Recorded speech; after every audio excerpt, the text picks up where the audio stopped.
আসসালামু আলাইকুম রহমতুল্লাহি ওবরকাতুহু। সম্মানিত দর্শক, ত্রয়োদশ জাতীয় সংসদ নির্বাচনের জন্য তোড়জোড় চলছে। জামাত এবং বিএনপি তাদের সর্বশক্তি নিয়ে যেভাবে মাঠে দৌড়াচ্ছে,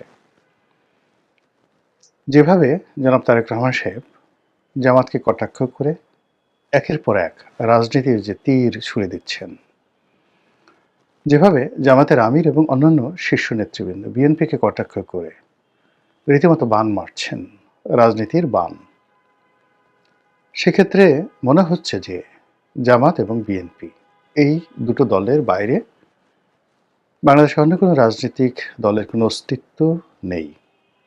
আওয়ামী লীগ নামে যেটা দল ছিল এবং এই দলের যে সহযোগী অন্যান্য যে সকল দল ছিল, রাজনৈতিক সহযোদ্ধা, সেটা জাতীয় পার্টি। যদিও জাতীয় পার্টি এখানে অংশগ্রহণ করছে, কিন্তু অনুল্লেখ্য। জাতীয় পার্টির জনাব জি এম কাদেরের অধীনে খুবই খণ্ডিত একটি অংশ। জাসদ, হাসিনা কিনু, তারপর ওয়ার্কার্স পার্টি এবং অনেকগুলো ইসলামিক দল এবং ব্যক্তি এবং গোষ্ঠী।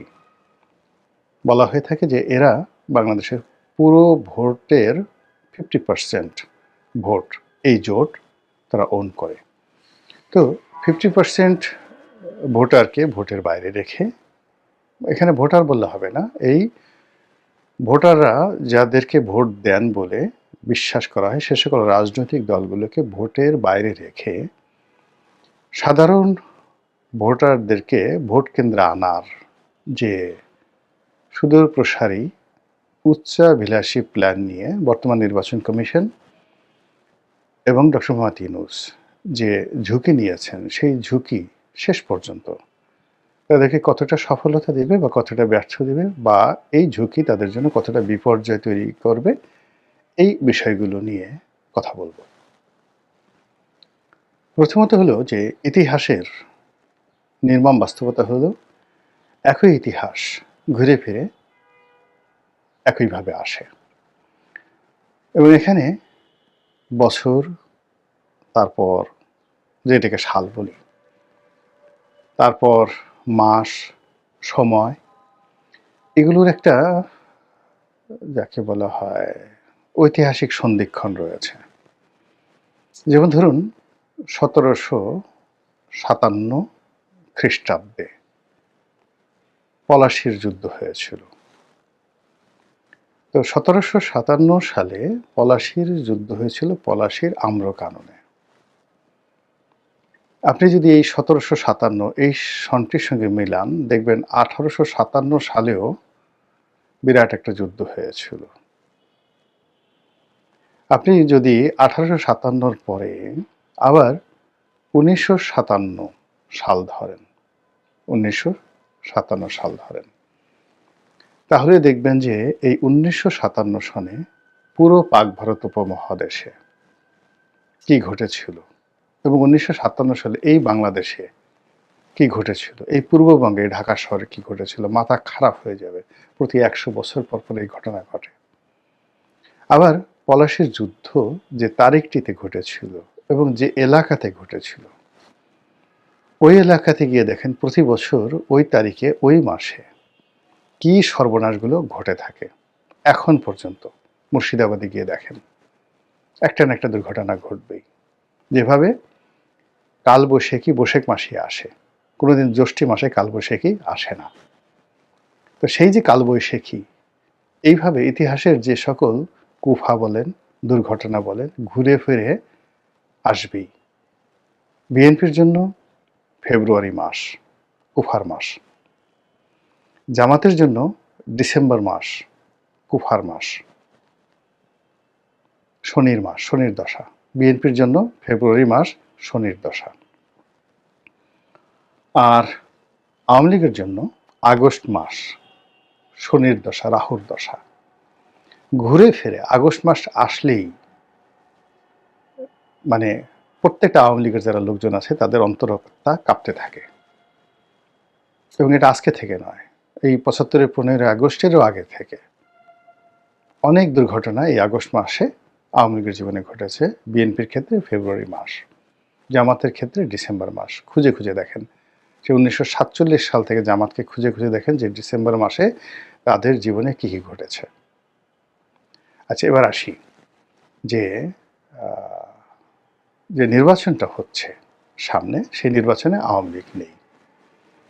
এখন আওয়ামী লীগ ছাড়া এই নির্বাচনটি কতটা গ্রহণ হবে, কতটা আদরণীয় হবে, কতটা গ্রহণযোগ্যতা পাবে, কতটা স্বীকৃতি পাবে, সেই বিষয়গুলো মোরাললেস ব্যাখ্যা করার দরকার নেই। এটা সারা দুনিয়াতে এটা নিয়ে বিতর্ক হচ্ছে এবং সরকারের বন্ধু নন, আবার শত্রুও নন।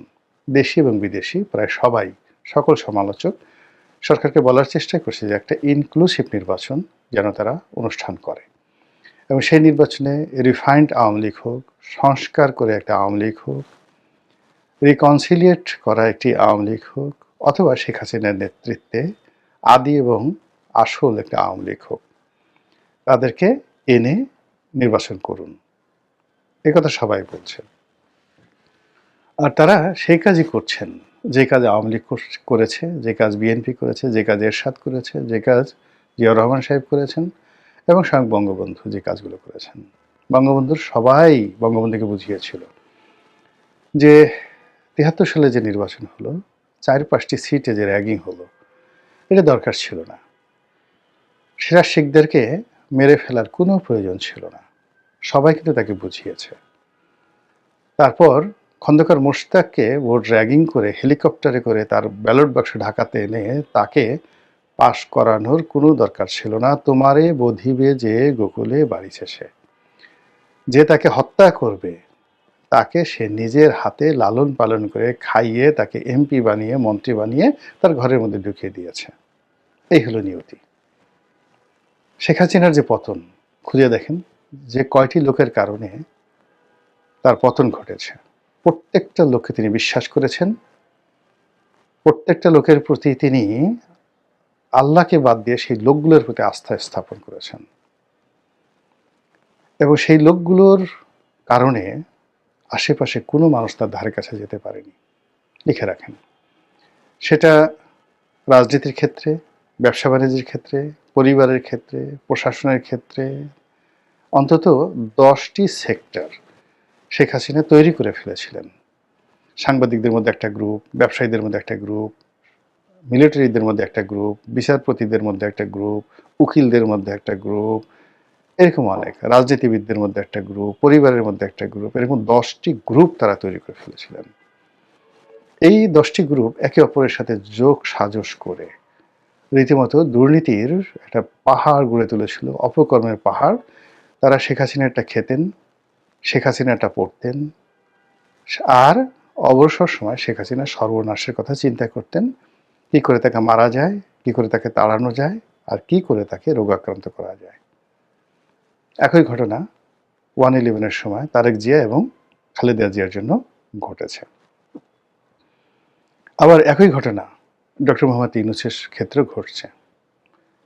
ডক্টর মোহাম্মদ ইউনূস যাদেরকে গত 17 মাসে দুধকলা দিয়ে পুষেছেন, যাদের প্রতি বেশি আস্থা স্থাপন করেছেন এবং মনে করেছেন যে এই লোকগুলো যদি তার পাশে থাকে, আগামীতে তিনি 10 বছর ক্ষমতায় থাকতে পারবেন, 50 বছর ক্ষমতায় থাকতে পারবেন, সেই লোকগুলো অনেকেই মনে করছে যে এই বুড়ো মানুষটি যদি পরাজিত হয়, ফেল করে, তাহলে তারা প্রধান উপদেষ্টা হতে পারবে, রাষ্ট্রপতি হতে পারবে, প্রধানমন্ত্রী হতে পারবে।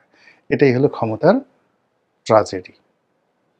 এনিওয়ে, যেটা বলছিলাম, তো এখানে আওয়ামী লীগকে নিয়ে যে নির্বাচনগুলো হয়েছে স্বাধীন বাংলাদেশে, সেই নির্বাচনগুলো মোটামুটি টিকেছে।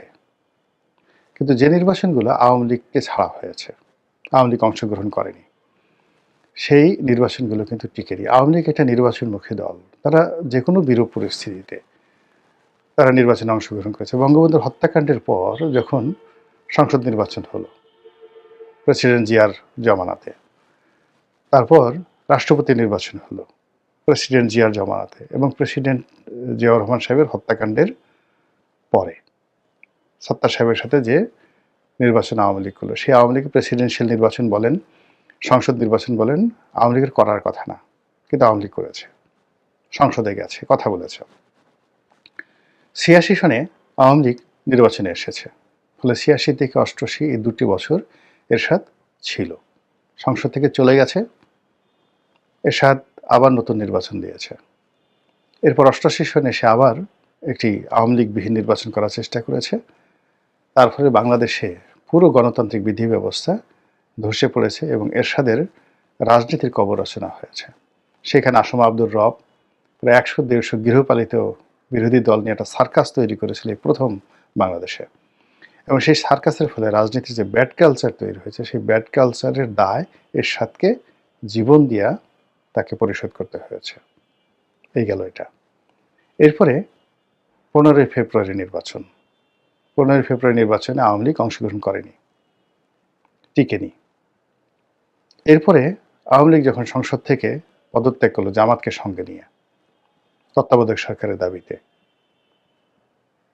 বিএনপি টিকতে পারেনি, তাকে তত্ত্বাবধায়ক সরকার দিতে হয়েছে।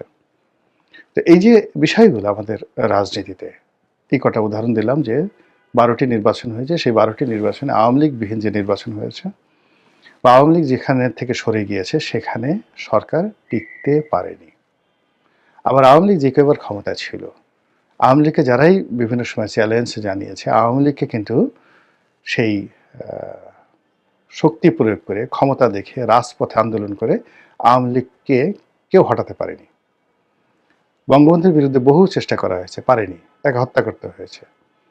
শেখ হাসিনার বিরুদ্ধে বহু চেষ্টা হয়েছে, এমন একটা পরিস্থিতি করে দেশি বিদেশি চক্র দিয়ে তাকে চলে যেতে হয়েছে, কিন্তু তার সাথে কিন্তু পারা যায়নি। কিন্তু আওয়ামী লীগ কি যেটা করেছে সেটা হলো, যাকে যে অবস্থায় ধরেছে তারা তাদের সিংহাসন, তাদের রাজনীতি, ক্ষমতায় যারা আওয়ামী লীগ ছাড়া থাকার চেষ্টা করেছে তাদের জিনা হারাম করে দিয়েছে, জীবন হারাম করে দিয়েছে। তো কাজে সেই ক্ষেত্রে আগামীতে যে নির্বাচন হচ্ছে, প্রথম নির্বাচন হলো আওয়ামী লীগ ছাড়া একটি নির্বাচন। এটি অতীতের যে ধারাবাহিকতা ধরেন, সেই ধারাবাহিকতায় এই নির্বাচন হওয়ার কথা না, টিকার কথা না, এবং এই নির্বাচনের সাথে যারা জড়িত তাদের কারোরই শুভ পরিণত হওয়ার কোনো সম্ভাবনা নাই যদি অতীতের ইতিহাসের ধারাবাহিকতা থাকে। ইতিহাস যেভাবে বারবার ঘটে সেইটা আপনি যদি চিন্তা করেন। ২ নম্বর হলো যে আপনি বারবার এই জমানাকে ম্যাটিকুলাস বলছেন, ক্যালকুলেশন করছেন, ক্যালকুলাস বলছেন। এটার সঙ্গে আপনি রাজনীতির বিজ্ঞান, ম্যাকিয়াভেলির থিওরি, এরপর আপনি আধুনিক গণতন্ত্রের বিভিন্ন বুলি আওড়াচ্ছেন, ন্যায়, ন্যায় বিচার, গণতন্ত্র, যে কথাগুলো বলছে সেই কথাগুলোর সঙ্গে আওয়ামী লীগের যে বিপুল জনগোষ্ঠী, সেই বিপুল জনগোষ্ঠীকে নির্বাচনের বাইরে, ভোট কেন্দ্রের বাইরে, গণতন্ত্রের বাইরে রাখার চাইতে আর বড় কোনো ঝুঁকি নাই। এই ঝুঁকি এরকম যে আপনি এটি জঙ্গলের মধ্যে অসংখ্য ছিদ্রযুক্ত এটি ঘরে রাত্রি যাপন করবেন, আর সেই ঘরের চারিদিকে হাজার হাজার বিষধর সাপ সেখানে আছে, এবং সেই সাপগুলো অনায়াসে, গর্তগুলো এত বড় যে সেই গর্ত দিয়ে বা ছিদ্র দিয়ে অনায়াসে সাপগুলো ঢুকে যেতে পারে। তো আপনি শুধু এই আশঙ্কা নয়, আপনি যখন শুতে যাবেন ঠিক সেই সময়টাতে আপনি দেখলেন ছিদ্র দিয়ে চারিদিকে হাজার হাজার সেই বিষাক্ত কালনাগিনী ফোঁসফাঁস শব্দ করছে, আর এই অবস্থাতে আপনি যদি নীরবে ঘুমানোর চেষ্টা করেন, লোকজন আপনাকে কি বলবে বলেন? এখন এই বাংলাদেশে আওয়ামী লীগের ১৫ বছরের সন্ত্রাসের অভিজ্ঞতা, ১৫ বছরের অস্ত্র, গোলাবারুদ, ১৫ বছরের অর্থবিষ্ট টাকা, তার সঙ্গে ভারতের একছত্র আধিপত্য, সমর্থন, কূটনীতি, চালাকি, ফজলামো, দুষ্টামি, সব কিছু আওয়ামী লীগের পক্ষে। সেটাকে আপনি বাইরে রেখে আপনি চোখ বুজে ১২ তারিখে চমৎকার একটি নির্বাচন করে সারা পৃথিবীকে চমকিত করার জন্য যে চেষ্টা করছেন। বিজ্ঞান বলে পৃথিবী চমকিত হয়তো হবে, হয়তো হবে না, কিন্তু যারা আয়োজন করছেন আমি নিশ্চিত, যদি বিজ্ঞান ঠিক থাকে, যদি অঙ্ক ঠিক থাকে, যদি কেমিস্ট্রি, ফিজিক্স ঠিক থাকে, যদি প্রকৃতির আইন বলবৎ থাকে, যদি মানুষের কমন সেন্স ঠিক থাকে, তাহলে যারা এই নির্বাচনে যাচ্ছেন প্রার্থী হিসেবে, রাজনৈতিক দল হিসেবে যারা এটি আনন্দ উৎসাহের সঙ্গে উদযাপন করছেন, সরকার যারা এই নির্বাচন পরিচালনা করছেন, নির্বাচন কমিশন সহ, তারা সবাই এতটা চমকিত হবেন, এতটা যাকে বলা হয় আশ্চর্য হবেন এবং এতটা স্মৃতি কাতর হয়ে পড়বেন, এতটা আফসোস তারা করবেন। সেই আফসোস দেখার জন্য পৃথিবীর কারা কারা ছুটে আসবে, কারা কারা সান্ত্বনা দিতে আসবে, সেটাই এখন দেখা।